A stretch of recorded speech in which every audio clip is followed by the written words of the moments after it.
Bom, tudo. Ou, dependendo de onde eu estou, na verdade, salam aleikum, vocês todos. Pepe Café hoje vem de. Bom, eu devia dar 10 minutos para as apostas. Ok, não temos muito tempo. Doha, Qatar.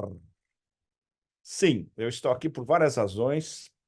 Conversas importantíssimas com, inclusive, uma, depois dessa nossa conversa agora, com uma fonte de Intel que sabe tudo do Oeste da Ásia. Provável. É melhor falar desse depois, porque é sensacional, mas tem que ser organizado antes. Eu vou revisitar o Museu de Arte Islâmica, tem alguns encontros culturais muito importantes. E eu preferia que hoje a gente não estivesse no meio da sequência de algo extremamente triste que aconteceu no domingo, que foi o acidente de helicóptero com o presidente Raisi do Irã e o ministro das Relações Exteriores, Abdollahian. Eu ainda estava na Itália quando aconteceu, eu ainda estava em Roma, e no meu voo à noite de Roma, e não queria nem entrar no voo, porque eu estava acompanhando praticamente em tempo real com amigos iranianos, com ligações com Teherã, etc. É uma história complicada porque pode não ter sido apenas um acidente. Pode. Ah, no momento, a versão oficial e de todo o alto escalão do governo iraniano é de que foi um acidente com um, por sinal, velho helicóptero Bell americano, provavelmente entregue para o Irã antes de 1980, com uma manutenção complicadíssima por causa das sanções. Não há peças que vêm dos Estados Unidos, a manutenção tem que ser feita no Irã, e isso se aplica a uma boa parte dos ativos aéreos iranianos. E isso foi devido ao mau tempo, o que já nos leva imediatamente a um extremo uh, erro estratégico. Você tem um presidente de uma nação que volta de uma missão numa fronteira complicada, a fronteira Irã-Azerbaijão, onde Raisi foi para inaugurar um dique. O tempo, teoricamente, estava bom, mas eles têm a previsão de tempo, inclusive naquelas áreas montanhosas do que é, na prática, o Azerbaijão ocidental iraniano, na fronteira do Azerbaijão, o país, com o Irã, de que isso pode piorar a qualquer momento. Você não vai decolar em condições como essas, e nenhum helicóptero presidencial decola em condições similares. Então, nós tínhamos um comboio de 3 helicópteros, um atrás do outro. E o mais curioso nessa coincidência é que 2 dos helicópteros chegaram ao seu destino, sem problemas. O único que não chegou foi o helicóptero presidencial. Bom, isso abre, evidentemente, uma caixa de Pandora de especulações, que só vão ser confirmadas, evidentemente, com a versão oficial definitiva depois de uma investigação. No momento, evidentemente, o Irã está de luto, como o mundo xiita inteiro está de luto, como o Islã está de luto, e como uma boa parte do sul global e da maioria global está de luto, porque o Irã é um dos 3 personagens principais da, digamos, da rota complicadíssima para o mundo multipolar. Rússia, China e Irã são os 3 polos que coordenam o caminho para o mundo multipolar. E dentro dessa tríade, os líderes são extremamente importantes. Nós vimos a importância dos líderes de Rússia e China na semana passada, no encontro épico de Putin e Xi em Pequim. E depois a viagem de Putin a Harbin, que é um grande polo de desenvolvimento geoeconômico chinês, muito próximo da fronteira com a Rússia. A declaração conjunta dos dois, que é um negócio absolutamente. É fora do comum em todos os aspectos. É uma declaração conjunta de 12 mil palavras, em 10 capítulos. tratando de tudo, e onde a palavra cooperação é pronunciada mais de 130 vezes. É um negócio absolutamente inédito, em todos os sentidos. E declinando ponto por ponto todos os nós dessa integração, dessa parceria estratégica abrangente, como eles a definem, e multidimensional de Rússia e China, como ela está evoluindo, como ela está agora e como ela pode evoluir ainda mais. Evidentemente, é um documento incompreensível para as elites ocidentais, para o que eu chamo de otanistão. As análises, entre aspas, vindo do otanistão do encontro foram, eu diria, o proverbial espectro de estupidez, típico do que eu considero como estupidistão, que é basicamente toda a esfera midiática e analítica do Ocidente coletivo, com mínimas exceções. Para você ler uma análise ah, abalizada e com um mínimo de profundidade, inclusive vindo de gente que em 99% dos casos, ou quase 100, nunca foi à China, à Rússia, e não conhece nada da cultura russa, da cultura china, e isso se aplica também ao Irã, você encontra esses polos, digamos, de redenção em pequenos sites, em pequenos canais espalhados pelo Telegram, em um ou outro post no Twitter X. Pelo menos eles existem. E, bom, muitos de nós conversamos entre nós, e é bom saber, por exemplo, como o meu amigo o professor Marandi, da Universidade de Teherã, ele pode ir na BBC e destruir esses babacas da BBC ao vivo. É um dos poucos que pode fazer isso. Porque ele é um dos pouquíssimos especialistas em Irã que fala inglês fluente. Na verdade, o professor Marandi nasceu nos Estados Unidos. Ele é também cidadão americano e conhece o regime ocidental por dentro, como um todo. Isso se aplica a vários excelentes analistas russos e chineses também, mas eles não são, na maior parte dos casos, ou quase a maioria absoluta de todos, eles não são admitidos no espaço mediático do Otanistão. Então, o que predominou foi a palhaçada de sempre vindo da proverbial corja de estúpidos. Bom, a parte os adjetivos, que é bom sempre soltar um pouco, porque para nós funciona inclusive como uma catarse, né? Porque não podem e não devem, e é absolutamente impossível serem levados a sério.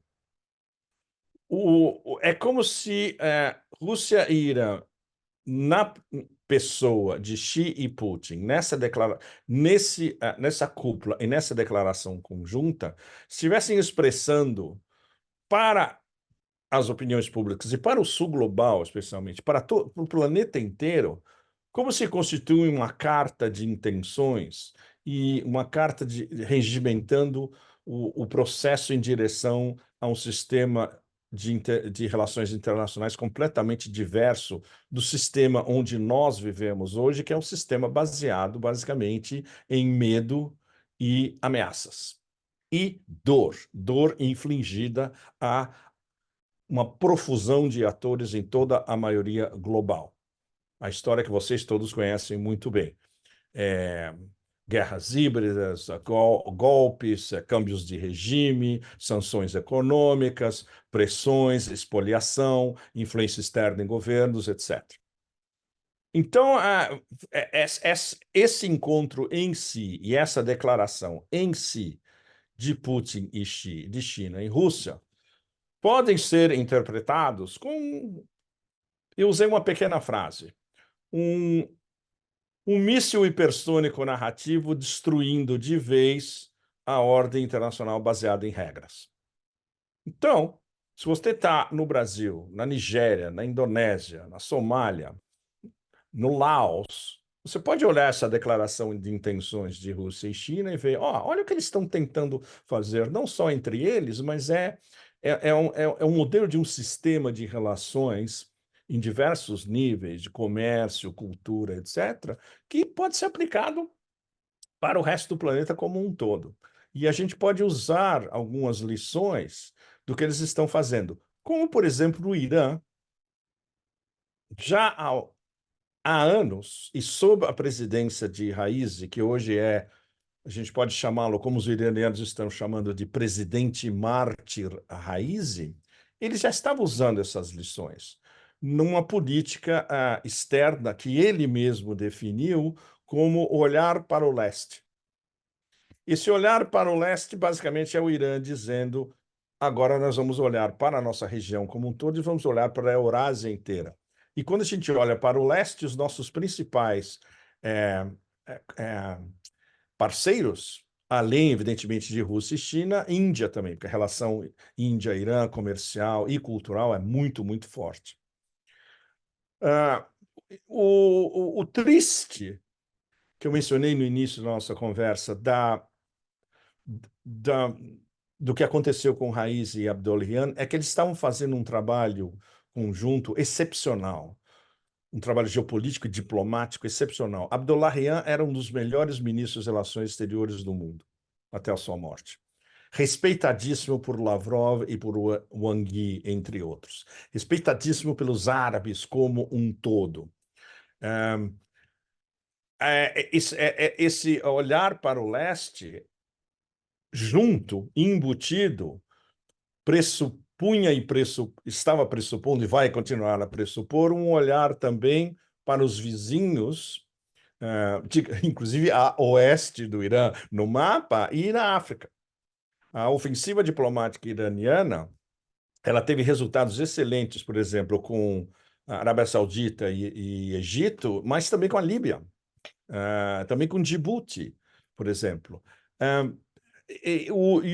Digamos, o grau de iluminação do soft power xiita persa durante a administração Raisi chegou a um nível que desde o início da Revolução Islâmica não tinha desde o início da Revolução Islâmica.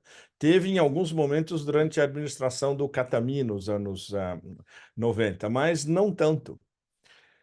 E o trabalho que ele fez foi um trabalho geopolítico excelente, geoeconômico também, porque Raisi colocou o Irã no centro de um dos corredores fundamentais de interconexão econômica do século XXI, que é o Corredor Internacional de Transporte Norte-Sul, que une a Rússia, o Irã e a Índia.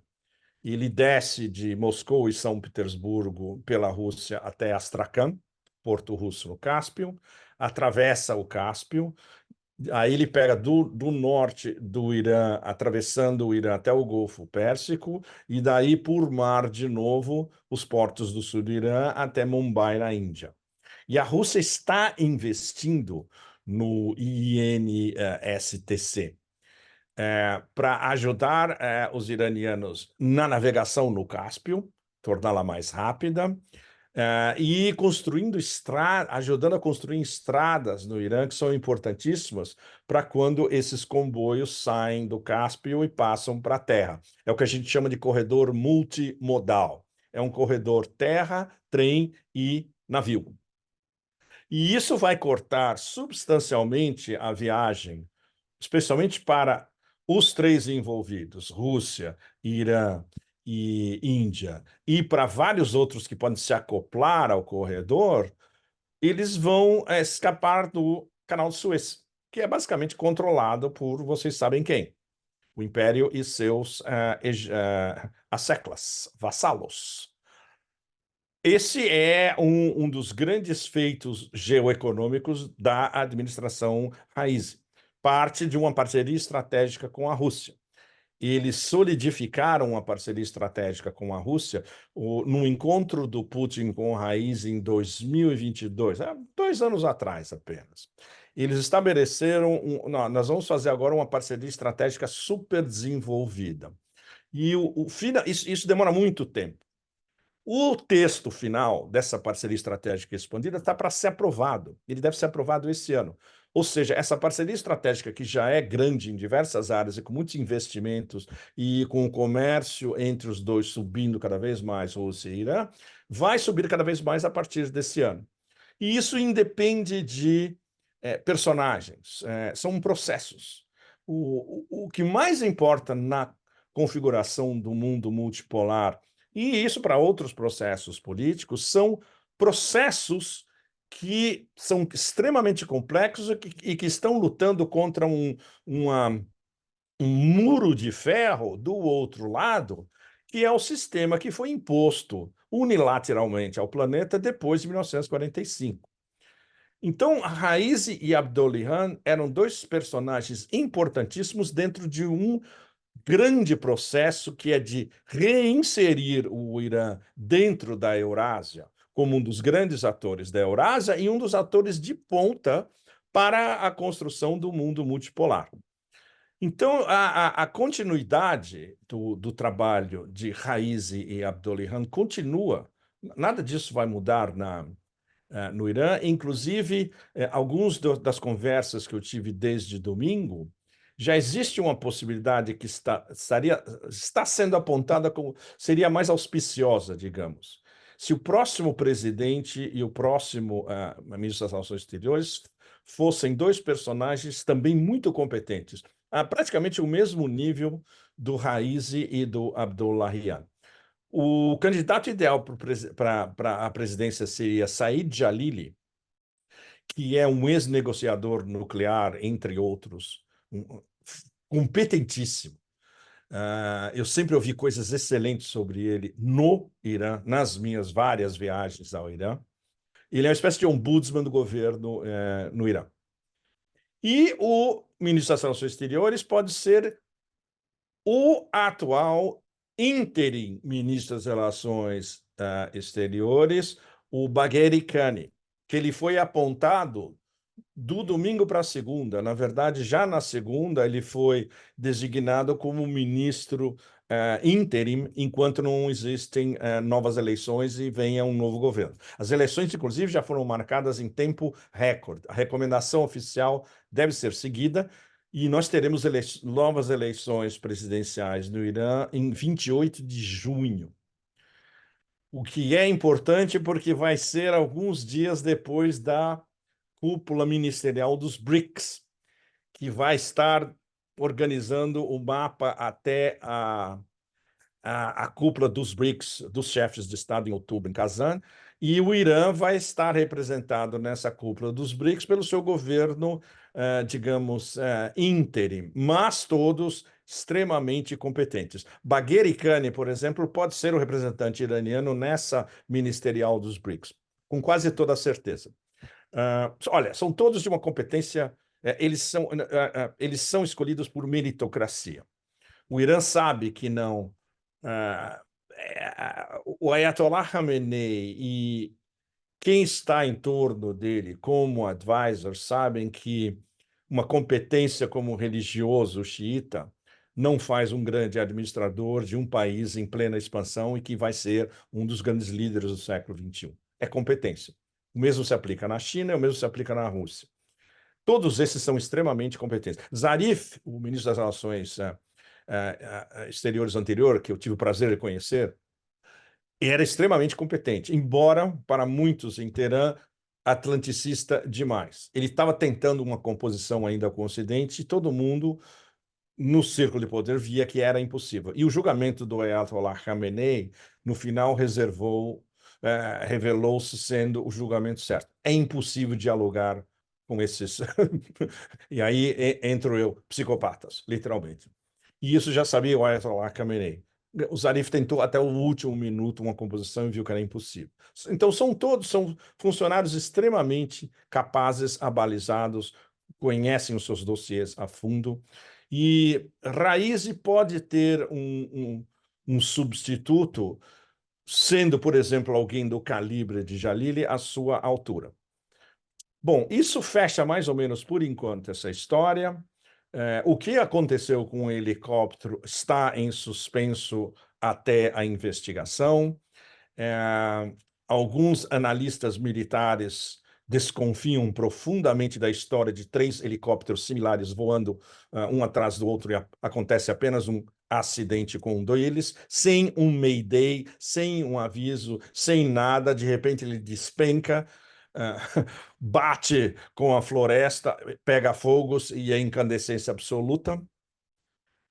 Bom, e vamos deixar isso para outro espectro. O principal é que a aliança estratégica A3 entre Rússia, China e Irã não se modifica com a morte, infelizmente, de Raisi e de Abdollahian.